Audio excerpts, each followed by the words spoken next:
சாந்தி நிலை இருந்தா இல்ல அடிமை பெண் இல்ல தெரியும் இல்ல எனக்கு சாந்தி அடிமை பெண் தான். ஐயா ஐயா ஐயா ஐயா ஏன் இப்படி சண்டை போடுறீங்க? என் வீட்டுக்கு வந்து சீனு ஆமா. கால் சீட்டுக்காக வந்திருக்கீங்க. ஆமா. விட்டல் வந்து பேசுவான் உங்ககிட்ட. உங்க சண்டை வந்து நான் முதல்ல பாடுனது சாந்தி நிலையமா இல்ல அடிமை பெண்ணான்னு தானே 27 வருஷமா எல்லாருக்கும் சொல்லிட்டு இருக்கிறேன் சார். இந்த 2 படமே இல்லை நான் முதல்ல பாடினது. நான் முதல்ல பாடின படம் வந்து ஹோட்டல் ரம்பான்ற ஒரு படம். எம்எஸ்வி சார் தான் நான் முதல்ல சான்ஸ் கொடுத்தது. அதுல எல்லார் ஈஸ்வரோட சேர்ந்து அத்தானோடு இப்படி இருந்து எத்தனை நாளாச்சுன்னு அப்படின்ற ஒரு பாட்டு. ஆனா படம் வெளியே வரல, பாட்டும் வெளியே வரல. இதுதான் நடந்தது. விட்டல் வந்து கால் ஷீட் கொடுப்பா, நீங்க உட்காருங்க.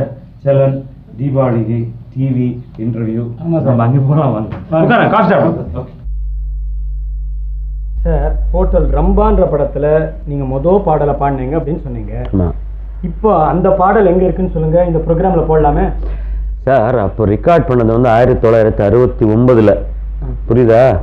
அப்போ வந்து இந்த கேசட்ஸ் எல்லாம் கிடையாது, இந்த மாதிரி ரெக்கார்ட்ஸ் எல்லாம் கூட கிடையாது. எல்லாம் இந்த மண் ரெக்கார்டு வருமே 78 RPM அந்த மாதிரி.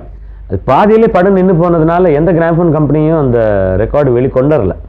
அதனால அது நான் ரொம்ப தேடி பார்த்தேன், அந்த பாட்டு கிடைக்கல.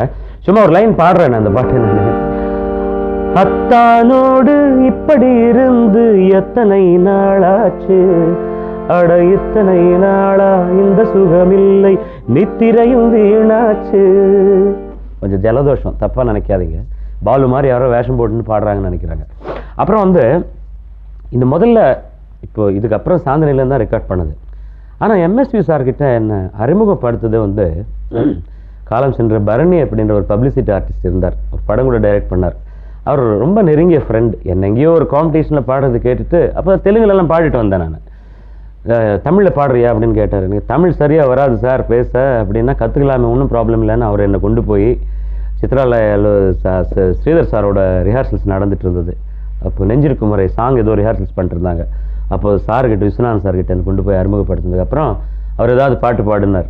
அப்புறம் வந்து நான் இந்த ராம படத்தில் PBS சார் பாடினது நிலவே என்னிடம் நெருங்காத சாங் தான் பாடினேன்.